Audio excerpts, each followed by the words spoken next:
Welcome to the Kop TV, the voice of football's most famous stand.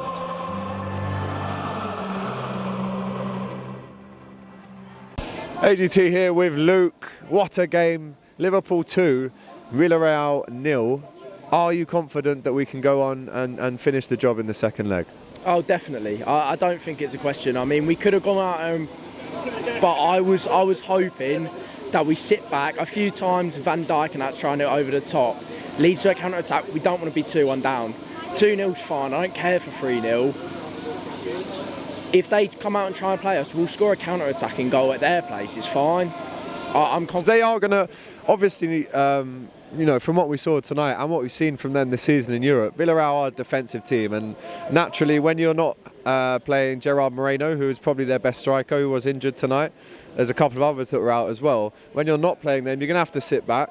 But if you're 2-0 down from a first leg tie, you have to try and score, and if they do, better for Liverpool.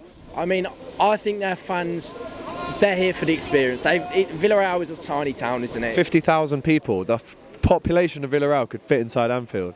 And their fans, to be fair to them, they were great. They were happy to be here, they were respectful, and they were just happy to be at Anfield. They were happy to be at the Allianz. Unlike Everton last week. Disgusting them. But yeah, I'm confident. I'm booking my flights to Paris in the morning. I love it. I'll be out in Paris. But yeah, that is it. Love to see it, man. Talk to me about the actual goals. Fairly quiet, and then there's a 5-minute period where bang, bang, the game's over. I mean, from my seat, I'm not really sure. Where do you sit?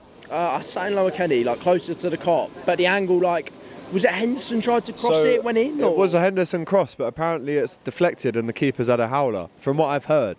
I mean, regardless, I don't care how the goals go in, as long as it was a game which was getting more nervy by the minute, because of course they switched it in before even kick-off. We were attacking the Kop in the first half, but we always want to be with the Kop in the first half. Or strong stuff. But we got the goals. We're 2-0 up going into the next tie. Job done for me. I'll still be nervy next Tuesday, I think it is, but I believe it's done. And to be fair, it was a good performance. I think there were some average performances tonight. Don't think Robbo was at his greatest. Even in the warm-up, a few passes were going, you know, over hit, under hit. Thiago was incredible again. I expected it though. Playing a Spanish team, being Spanish, it's his heritage at the end of the day. You'd expect him to have a good performance.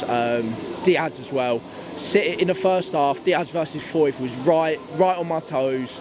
He had him on strings all game. It's like watching a young Messi, to be honest. You know what? Watching Villarreal there tonight, it was like watching Spurs from a few years ago. Capoue, Aurier, Lo Celso, Foyth, they all played for Spurs, right? And the funny thing is, they were all the ones that were shithouses. They were like the one taking ages. Foyth was giving it to Diaz. Diaz was down and he was talking in his ear. Disgusting. But at the end of the day, you let your football do the talking. Diaz definitely did. He had him on strings all game. There you go, Luke. Big up to you, man. Get home safe, mate, and we'll see you again. See you in Paris. See you in Paris. Whoa. Just before you go, don't forget, give us a like, drop us a comment and subscribe to the Kop TV. The voice of football's most famous stand.